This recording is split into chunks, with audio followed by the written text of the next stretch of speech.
بسم اللہ الرحمن الرحیم۔ اللہ تعالیٰ نے انسان کو 3 آنکھیں دی ہیں، پہلی سر کی آنکھ، دوسری عقل کی آنکھ اور تیسری دل کی آنکھ۔ عقل کی آنکھ انسان کو وہ کچھ دکھاتی ہے جو سر کی آنکھیں نہیں دیکھ سکتیں۔ مثال کے طور پر سر کی آنکھ آپ کو پانی دکھاتی ہے، جبکہ عقل کی آنکھ آپ کو اس میں ہائیڈروجن کے 2 اور آکسیجن کا 1 ایٹم دکھاتی ہے۔ سر کی آنکھیں آپ کو خون دکھاتی ہیں، جبکہ عقل کی آنکھ اس میں red blood cell, white cell, plasma اور پلیٹلیٹس دکھاتی ہے۔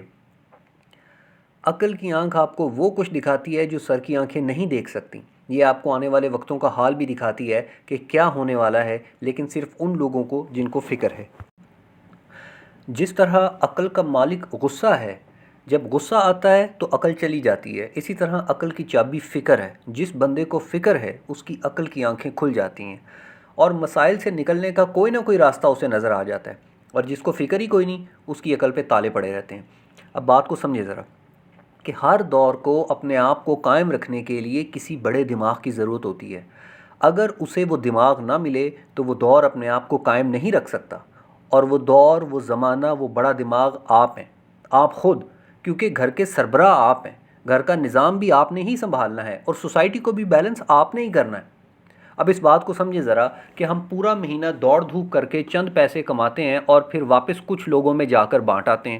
پیسوں کا ایک بڑا حصہ واپڈا والے لے جاتے ہیں، اس کے بعد گیس سلنڈر والے لے گئے، کچھ پیٹرول پمپس کو دے دیے، کچھ سبزی والے کو، کچھ دکان کو، کچھ دودھ والے کو، اور 15 دن میں پھر خالی ہاتھ خالی جیب اگلی تنخواہ کا انتظار کرتے رہتے ہیں۔ مطلب یہ کہ جو پیسے ہم کما رہے ہیں وہ ہمارے نہیں ہیں، وہ لوگوں کے لیے ہیں۔ ہم لوگوں کے لیے کام کر رہے ہیں، اور مہنگائی اتنی ہو چکی ہے کہ روٹی ہم ایک کھاتے ہیں لیکن قیمت 8 روٹیوں کی دینی پڑتی ہے۔ استعمال بجلی کا 1 یونٹ کرتے ہیں، قیمت 13 یونٹس کی دینی پڑتی ہے۔ پیٹرول 1 لیٹر ڈلواتے ہیں، پیسے 2 لیٹر کے دینے پڑتے ہیں۔ کام ہم سے 3 لوگوں کے برابر لیتے ہیں لیکن تنخواہ 1 بندے کی ملتی ہے۔ اس دنیا میں جتنی بھی مخلوقات ہیں مفت اللہ کی زمین پر رہتی ہیں، اور ہم اشرف المخلوقات کو اللہ کی زمین پر رہنے کے لیے پیسے دینے پڑتے ہیں۔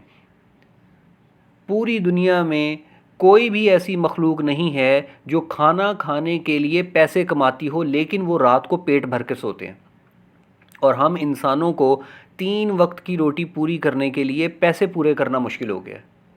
اب اس کا حل کیا ہے؟ بہت آسان ہے، بہت ہی آسان ہے، لیکن اس سے پہلے آپ مسئلہ سمجھ لیں، کیونکہ اگر مسئلہ ٹھیک ٹھیک سمجھ میں آ جائے تو آدھی جنگ بندہ ویسے ہی جیت جاتا ہے۔ اسے سمجھ آ جاتی ہے کہ اب جانا کدھر ہے، اب اس نے کرنا کیا ہے۔ اس چیز کو ہم ایک مثال سے سمجھتے ہیں کہ سفر ایک پرانا مسئلہ ہے۔ لوگ پہلے پیدل یا جانوروں پر سفر کیا کرتے تھے، پھر زمانہ بدلا، اب ہر کوئی اپنے گھر میں جانور نہیں رکھ سکتا تھا تو لوگوں نے سائیکل بنا لی، پرانے مسئلے کا نیا حل۔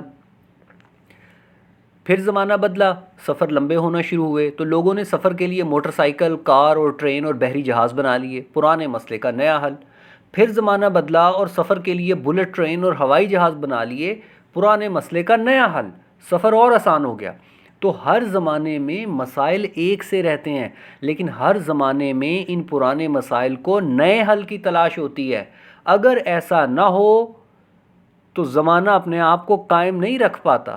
اگر ایسا نہ ہو تو سسٹم آپ کو بے رحمی سے کچل دیتا ہے، آپ اپنے آپ کو قائم نہیں رکھ سکتے۔ تو جس طرح سفر ہر دور کا مسئلہ رہا ہے، اسی طرح تعلیم بھی ہر دور کا مسئلہ ہے، روزگار ہر دور کا مسئلہ ہے، گھر بنانا ہر دور کا مسئلہ ہے، شادی ہر دور کا مسئلہ ہے، علاج ہر دور کا مسئلہ ہے، غربت ہر دور کا مسئلہ ہے۔ اور یاد رکھیں، یہ غربت اکیلی نہیں آتی، یہ جہالت اپنے ساتھ لاتی ہے۔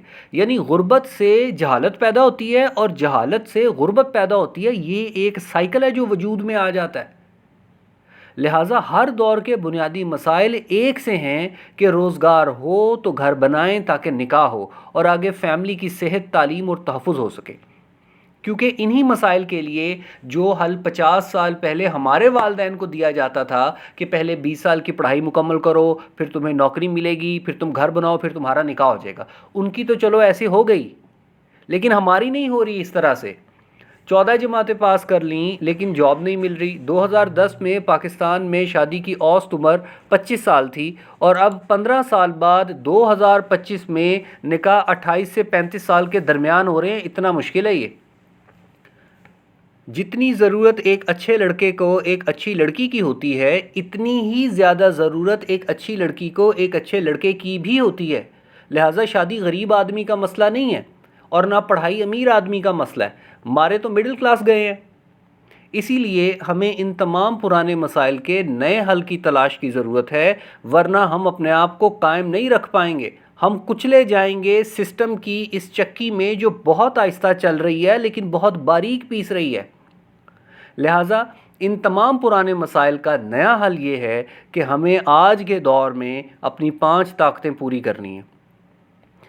نمبر 1 جیب کی طاقت، نمبر 2 جسم کی طاقت، نمبر 3 علم کی طاقت، نمبر 4 سیلف ڈیفنس اور نمبر 5 ایمان کی طاقت۔ جیب کی طاقت کو سب سے پہلے اس لیے رکھا کیونکہ اسے پورا کرنا سب سے زیادہ آسان ہوتا ہے، اور اس کے لیے میں نے 2 کام کیے۔ پہلا یہ کہ میں نے اپنی جیب کے سوراخ بند کیے جہاں سے آمدن کا ایک بڑا حصہ نکل جاتا تھا، یعنی بجلی، پانی، گیس، پیٹرول کے بل۔ پہلے میں نے 2 سولر پینل خریدے، 6 ماہ بعد میں نے 4 اور لیے، اور اس کے 2 ماہ بعد 2 اور سولر پینل لیے۔ اس سے میری جیب کا سب سے بڑا سوراخ بجلی کا بل، جو ہر مہینے تقریباً 15,000 روپے دینا پڑتا تھا، وہ بند ہو گیا۔ اب میرے پاس بجلی تو ہے لیکن بل کوئی نہیں۔ دوسرا میں نے یہ کیا کہ ہمارا جو گیس کا میٹر تھا وہ 1.5 لاکھ روپے بل آیا تھا، اس کی انسٹالمنٹس کروائی تھی، لیکن پھر بھی ہر ماہ بل وہیں کھڑا رہتا تھا، تو وہ میٹر کٹ گیا۔ تو 1 سال سے ہم تقریباً گیس سلنڈر بھروا رہے تھے، اور یہ ہماری جیب کا دوسرا بڑا سوراخ تھا۔ اب بجلی میرے پاس فری تھی تو 1500 واٹ کا ایک الیکٹرک چولہا میں لے کر آیا، اور اس سے ہوا یہ کہ جیب کا یہ والا سوراخ ہم مکمل طور پہ بند تو نہیں کر سکے، لیکن ہم نے کم ضرور اس کو کر لیا کہ جہاں مہینے میں 2 سلنڈر لگ رہے تھے اب 1 لگتا ہے، کیونکہ دوپہر کا کھانا اور رات کا سالن الیکٹرک چولہے پر پکاتے ہیں۔ یعنی ہمارے گھر میں بجلی ہے لیکن بل کوئی نہیں، گیس ہے لیکن بل کوئی نہیں، اور اب تیسری کوشش یہ ہے کہ پیٹرول ہو لیکن اس کی بل نہ اس کا پے کرنا پڑے، یعنی کوئی الیکٹرک بائک یا الیکٹرک وہیکل وغیرہ۔ اور اس کے ساتھ جو دوسرا کام ہم نے یہ کیا کہ ہم نے اپنے ساتھ ارننگ ہینڈز کو جوڑا، یعنی کمانے والے بازو کو۔ ہم بچپن سے یہ سن کر بڑے ہوئے ہیں کہ آمدن بڑھاؤ اور خرچے گھٹاؤ، تو ایسا بھی ہم نے کر کے دیکھ لیا کہ سب سے پہلے برگر پیزا چھوٹا، پھر پھل چھوٹا، پھر گوشت چھوٹا، پھر کھانے کے ساتھ سلاد چھوٹ گیا، نئے کپڑے کی جگہ لنڈے کے کپڑے آنے لگے۔ اس سب کے بعد ہم صرف یہ کر سکتے تھے کہ 3 وقت کا کھانا صبح، دوپہر اور رات کی بجائے ہم 2 وقت صبح اور شام کھانا کھا لیا کریں۔ تو آمدن بڑھاؤ اور خرچے گھٹاؤ کی تھیوری ابا کے زمانے تک ٹھیک تھی، جو اب نہیں چل سکتی۔ گورا 6 گھنٹے کام کرتا ہے اور جو 8 گھنٹے کام کرے اسے کہتے ہیں کہ یہ بڑا ہارڈ ورکنگ ہے، اور ہم آمدن بڑھانے کے لیے 8 کے بھی 14 گھنٹے کام کرتے ہیں، اور اب 24 گھنٹے بھی ہم کام کرنا شروع کر دیں جو ملکی صورتحال ہے تو پوری پڑتی نظر نہیں آ رہی ہے۔ تو آج کے زمانے کے لیے نئی تھیوری یہ ہے کہ آمدن بڑھانے کے لیے اپنے ساتھ ارننگ ہینڈز کو جوڑو، کمانے والے بازو، اور خرچ گھٹانے کے لیے اپنا اور اپنی فیملی کا پیٹ کاٹنے کی بجائے جیب کے سوراخ بند کرو۔ اب میری جاب ہے پولٹری میں، ہم برائلر چکن پالتے ہیں جو آپ گوشت وغیرہ کھاتے ہیں، تو مجھے مرغی پالنے کا کچھ تھوڑا بہت تجربہ ہے، تو میں نے گھر کی چھت پر انڈا دینے والی مرغیاں رکھ لیں جو میرا ارننگ ہینڈ ہے، میرے کمانے والے بازو ہیں۔ اور اب ہو یہ رہا ہے کہ اس وقت میں اپنے گھر سے تقریباً 600 کلومیٹر دور بیٹھا ہوں، اور وہ مرغیاں میرے لیے کما رہی ہیں، ہر روز شام کو 500-700 لا کر میری جیب میں ڈالتی ہیں۔ تو ایک طرف تو 15,000 روپے ماہانہ میرا بجلی کا جو بل ہے وہ میری پاکٹ میں رہتا ہے، سیو ہو جاتا ہے، اور دوسری طرف ماہانہ 15 سے 18,000 روپے یہ مرغیاں مجھے لا کر دیتی ہیں۔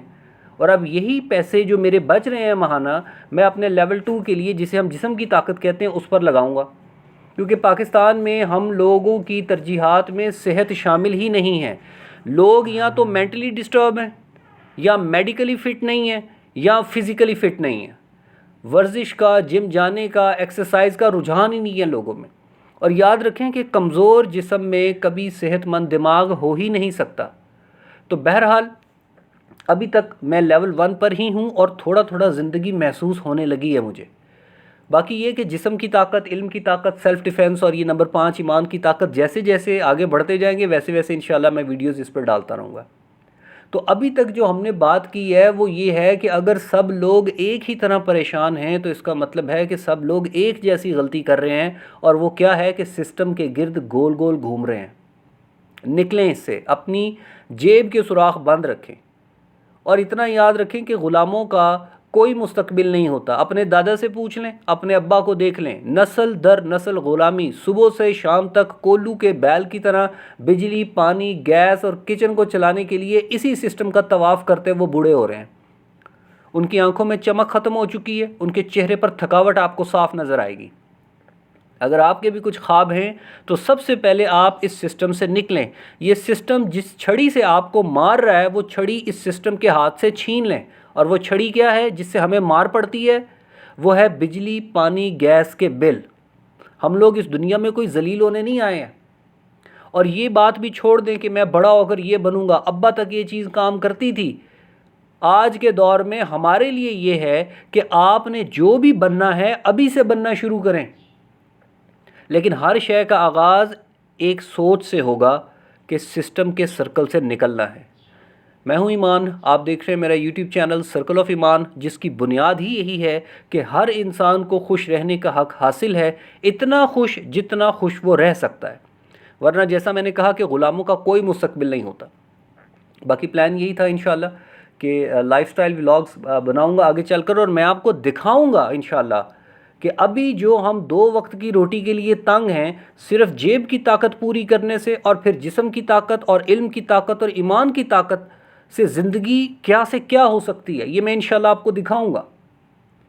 کیونکہ جو ہم جی رہے ہیں نا, زندگی سے بہت اوپر کا نام ہے. لیکن بات وہی ہے کہ اس سسٹم کی گریوٹی سے نکلنے کے لیے, اس سرفیس ٹینشن کو پھاڑ کر اوپر آنے کے لیے آپ کو ایڑی چوٹی کا زور لگانا پڑے گا. میرا لگ رہا ہے, مجھے پتہ ہے اس چیز کا کہ یہ چیزیں کیسے کام کر رہی ہیں. یہ میری پہلی ویڈیو تھی. ہونا یہ چاہیے تھا کہ دوسری ویڈیو میں میں آپ کو اپنا سولر سیٹ اپ اور انڈے والی مرغیوں کا نظام دکھاتا, لیکن ابھی یہاں پولٹری شیڈ پر میرے تقریباً 2 ہفتے کا مزید سٹے ہے. اس لیے جو میری دوسری ویڈیو ہے اس میں ہم یہ دیکھیں گے کہ برائلر چکن پالتے کیسے ہیں, کنٹرول شیڈ کیا ہوتا ہے, کیسے کام کرتے ہیں. اور امپورٹنٹ تھنگ اس میں یہ ہے کہ اس شعبے میں پڑھے لکھے لوگوں کے لیے بہت زیادہ جگہ ہے, جابز بھی ہیں اور پیکیجز بھی اچھے ہیں.